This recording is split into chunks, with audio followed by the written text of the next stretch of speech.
Hello student. In last class we are seeing photochemical reactions about the photochemistry. So we have seen some difference between the ordinary reactions and photochemical reaction. So what is mean by ordinary reactions? The reactions which occurs by the absorption of heat energy, and that will gives the reactions. Okay, so the substances will absorb the heat energy from the outside, and that the molecule will energized and molecular collision becomes effective, and that will brings about the chemical reactions. So that is ordinary reaction, and these reactions are caused by the absorption of heat in the absence of light. So these reactions are also called as thermal reactions or dark energy. These are called as thermal reactions because they are absorbing heat. Okay, now photochemical reactions, these reactions occurs by the absorption of light energy, that is photon h nu, and these reactions occurs by the absorption of light energy, mainly visible light and UV visible light of the electromagnetic spectrum. Okay, so the reactant molecule absorbs the photon of light and get excited, and this excited molecule then produces the reaction, right? So in this reaction we have seen different kinds of reactions like combination reaction, decomposition.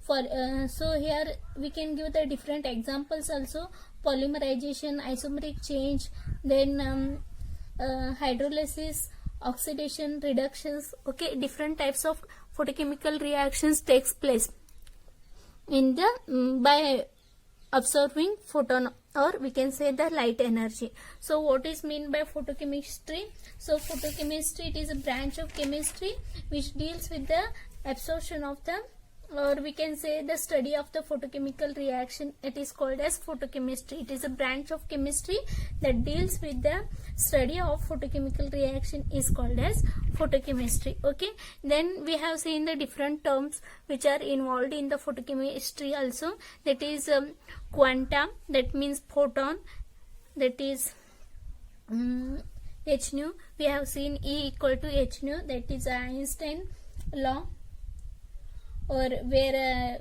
V is the frequency and H is the Planck's constant. Okay, then what is Planck constant? That is a constant, and its value is 6.6237 into 10 raised to minus 27 ergs per second. Then we have seen wavelength. Wavelength, that is the distance between the crust and trough. Okay, it is given by C equal to V into nu into lambda, right? Then frequency, what is frequency? That is the number of waves which are passing through the given point in 1 second, that is called as frequency. Okay, next we have seen the absorption of light. Okay, so we have seen the absorption of light. So consider here this is a medium of thickness dx when a light of intensity I. What is mean by intensity? That is the intensity is the number of photons that are passing through across the unit area in unit time. That is called as intensity of radiation. Okay, so if the intensity of the radiation I is incident on the medium of thickness dx, then the intensity of the emerging rays is decreased from I to I minus di. Okay, so we know this intensity, it is a sum of all the rays, like intensity of transmitted light, refracted light, scattered rays or absorbed rays. Okay, so intensity, it is the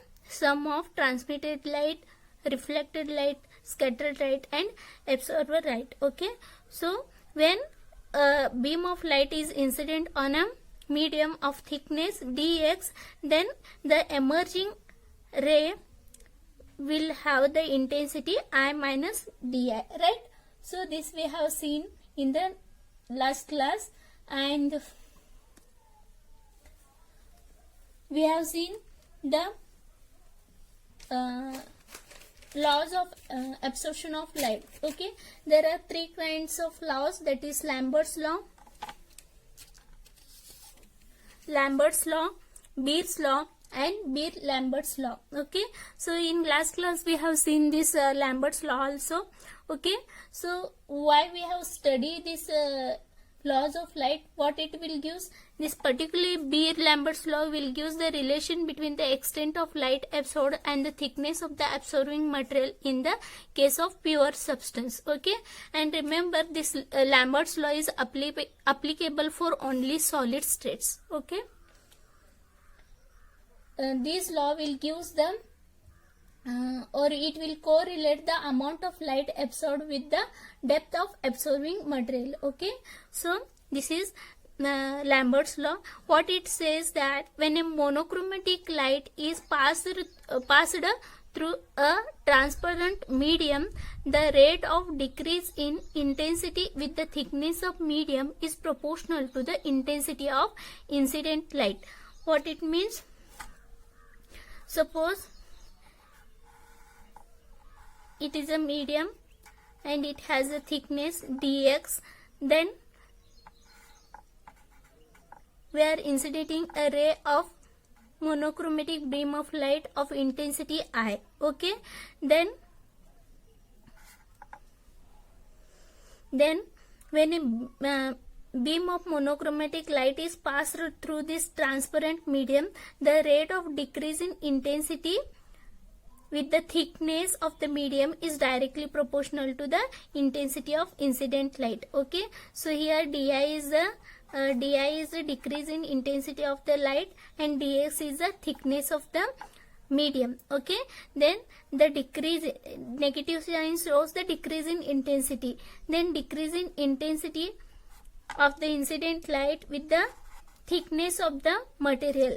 This dx is the thickness of the material is directly proportional to the intensity of the incident light. Okay, so we have derived this equation also, and finally we got ln I divided by I naught equal to minus a into x, where a is the proportionality constant, right? So now we will see the Beer's law.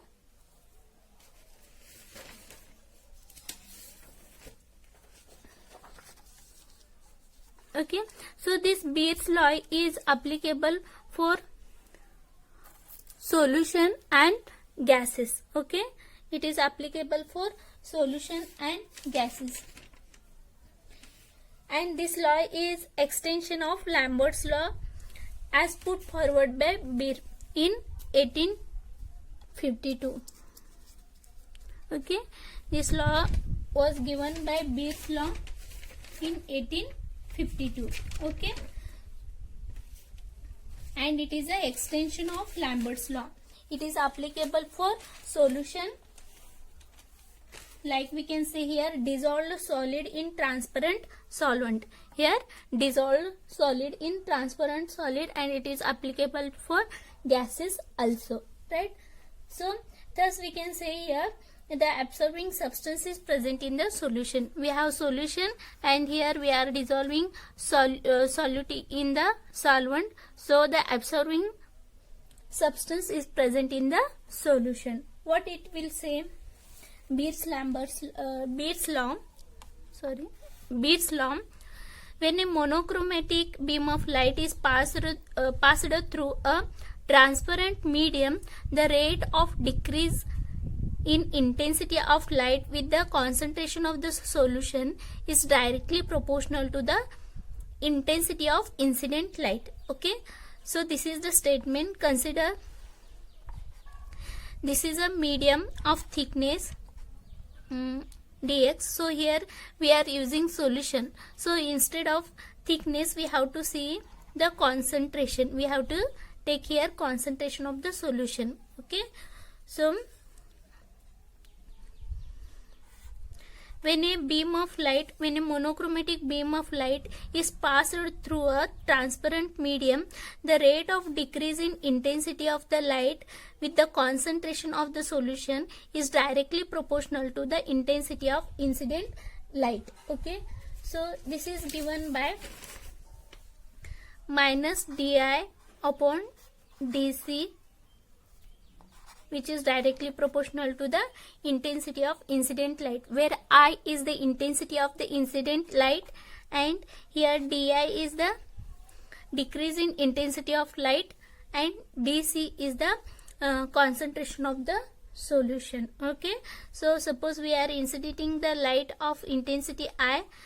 After passing through the transparent medium, the decrease in intensity of the light will be di and it is directly proportional to the intensity of incident light. Okay, so this is the statement.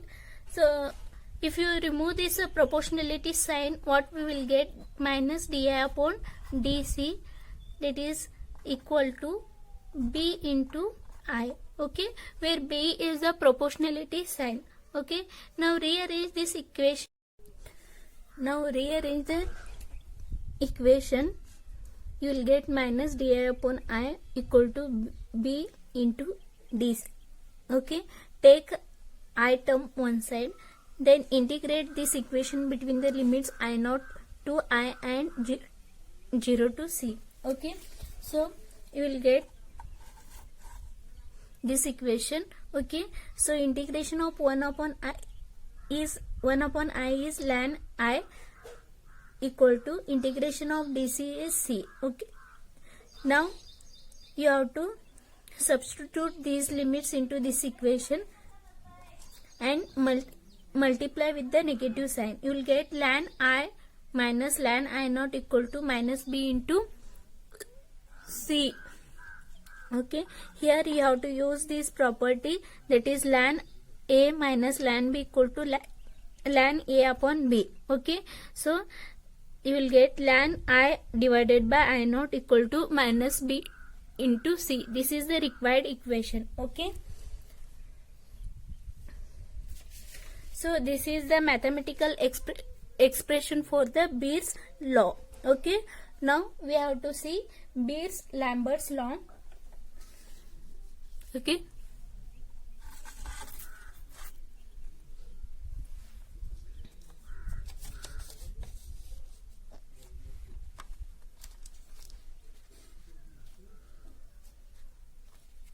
it is Beer-Lambert's law. That is the combination of both Beer and Lambert's law. Okay, this law will give the relation between the intensity of incident radiation and transmitted radiation. Okay, now when a monochromatic beam of light that is passes through a transparent solution, the rate of decrease in intensity of the light with the thickness of the solution is proportional to the intensity of the incident light as well as concentration of the solution, is the statement of Beer-Lambert's law. So this Beer-Lambert's law, it is a combination of Beer and Lambert's law. Okay, so what it says, when a monochromatic beam of light passes through a transparent solution, when a monochromatic beam of light passes through the transparent solution, the rate of decrease in intensity of the light with the thickness of solution is proportional to the intensity of incident light as well as concentration of the solution. Okay, the rate of decrease in intensity of light with the thickness of the medium is directly proportional to the intensity of incident light and the concentration of the solution, is the statement of this Beer-Lambert's law. Okay, if you remove this proportionality sign, you will get minus di upon dx equal to k into IC. Okay, sorry. Now rearrange this equation, you will get di upon I, that is equal to k into c into dx, where this k is called as proportionality constant, and that is also called as absorption coefficient.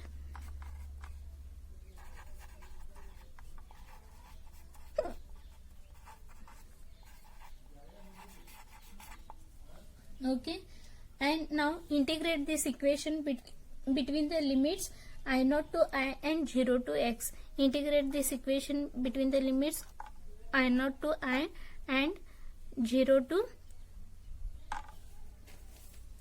x. Okay, so next you will get the integration of 1 upon I is what? Ln I,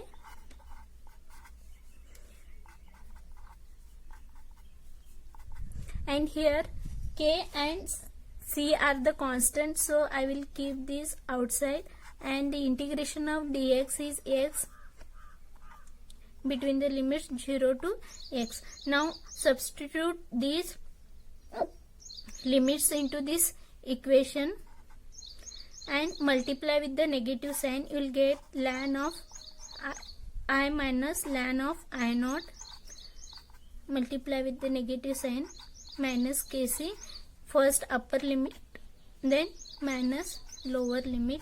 You will get ln I minus I0 equal to minus kc into x. Okay, so again here you have to apply the property.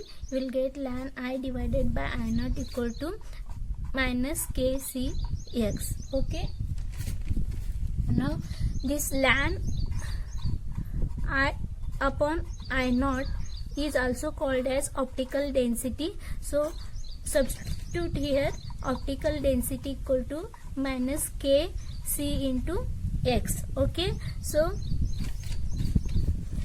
where this x is what? Thickness of the material, c is the concentration of the solution, od is the optical density, and k is absorption coefficient. Okay, so here if concentration of the solution is expressed in gram mole per dm cube, c is what? Concentration of the solution, right? So if it is expressed in gram mole per dm cube, and if x is expressed in centimeters,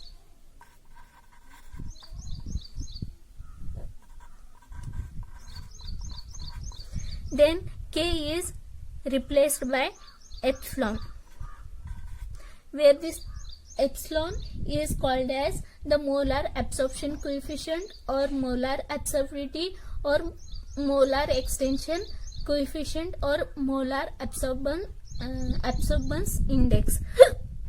Sorry. Now this epsilon is nothing but k only, but when this c and x expressed in these terms, this is called as epsilon, then this becomes equal to od divided by what it will be? C into x. Okay, now this is optical density divided by concentrations of the solution in mole per dm cube into the thickness of the solution in centimeter, right? So this equation is the fundamental equation of the colorimetry. So in colorimetry you are going to use this absorptivity, and it is also used in spectrophotometry. Okay, so this is the mathematical equation from the Lambert's law. Okay, this molar absorption coefficient is defined as the ratio of optical density of the solution to the concentration when the thickness remains constant. Okay, now we will see the laws of photochemistry. So there are two laws of photochemistry, that is Grothus-Dorper law and Einstein's Stark law of photochemical equivalence. Okay, so these are two laws are very important. So these are 5 marks question, and whatever we have discussed, that Beer's law, Lambert's law, Lambert's law, they can be asked for 2 marks, the statements of those laws and the mathematical expression for that. Okay, now we will see the laws of photochemistry.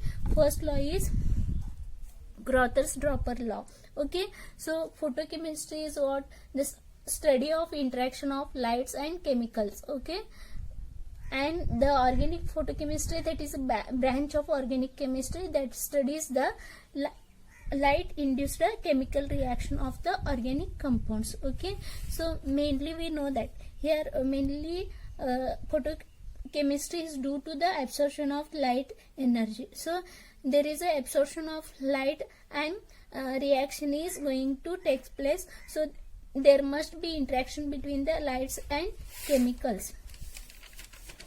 Okay, now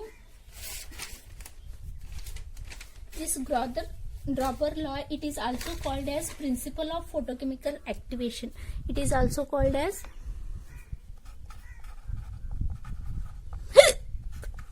principle of photochemical activation. So students, मला सकाळपासून फार उचक्या लागल्यात. Actually कालपासूनच लागलेले आहेत. काही केल्या ते जात नाही आहेत, त्यामुळे तुम्हाला थोडं डिस्टर्बन्स होत असेल, sorry. Okay, now let us see the Groters-Dropper law principle, that is also called as principle of photochemical activation. Okay, and it is also called as first law of photochemistry.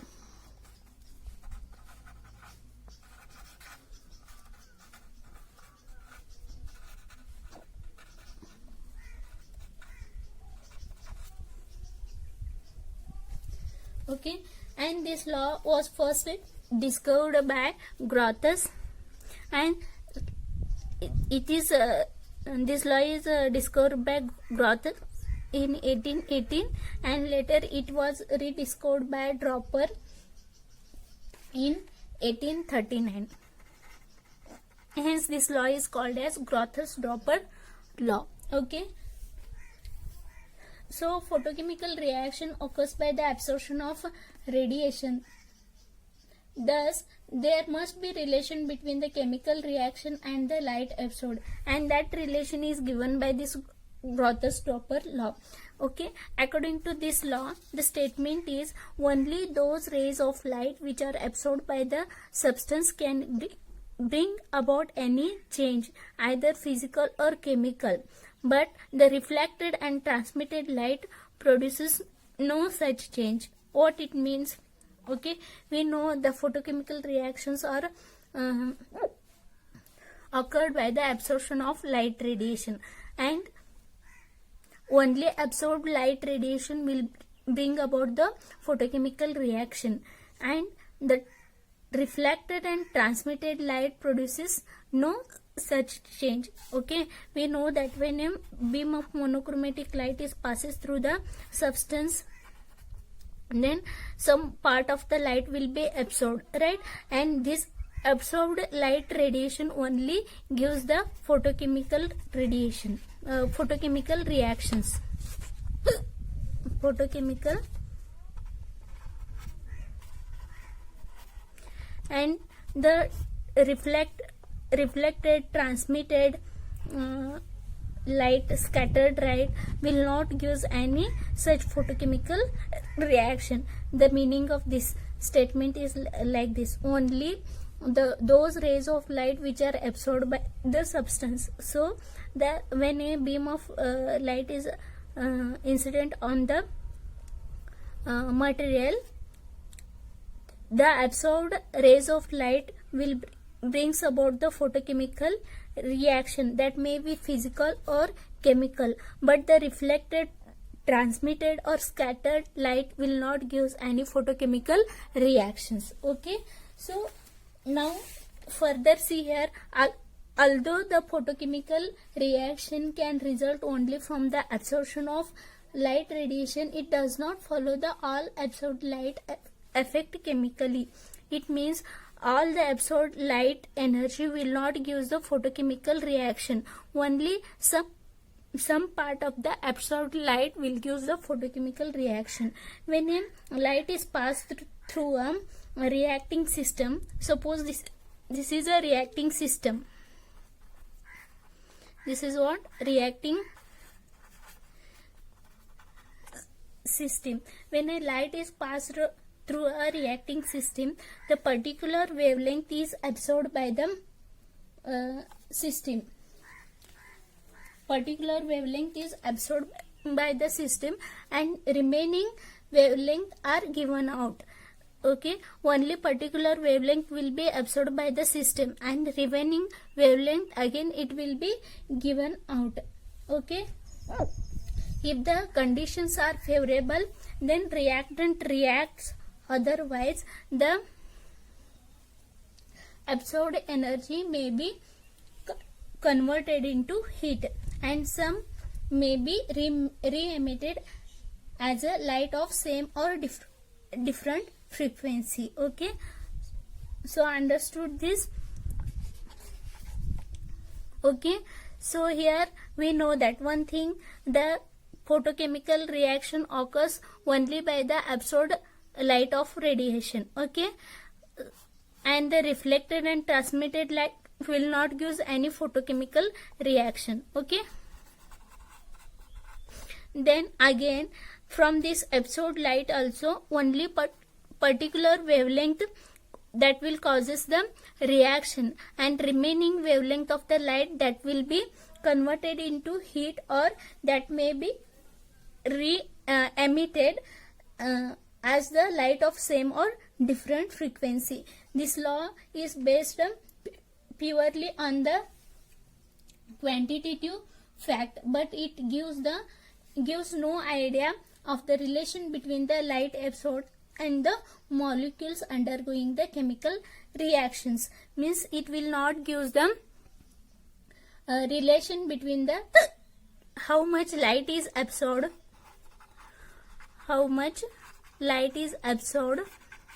and how many molecules are going to convert into reactions. So this is the limitation of this law. Okay, so this law is very important for point of examination. It may come for 5 marks, so study this properly.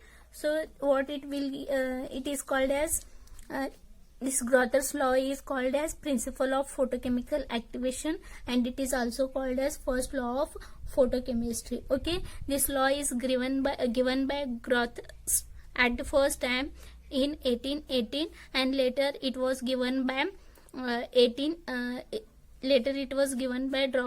Draper in 1839, right? So this law is called as Grother's Draper law. Okay, and this law will give the relationship between the the chemical reaction and the molecules of the reaction. What it says, only those rays of light which are absorbed by the substances can bring about the chemical change. Either it may be physical or chemical, but reflected and transmitted light will not produces any photochemical reaction. Okay, further what it says, in the absorbing light radiation, again only particular wavelength will be absorbed by the reacting system and remaining wavelength will be given out in the form of heat energy, or it may be emerged as the same or different frequency. Okay, this law is based purely on the quantitative fact. Okay, and what is limitation of this law? This law will not give the any idea of the relationship between the light absorbed, how much light is absorbed by the molecule, and the how many molecules are undergoing the chemical reactions. So this is the Dropper law. Okay, thank you.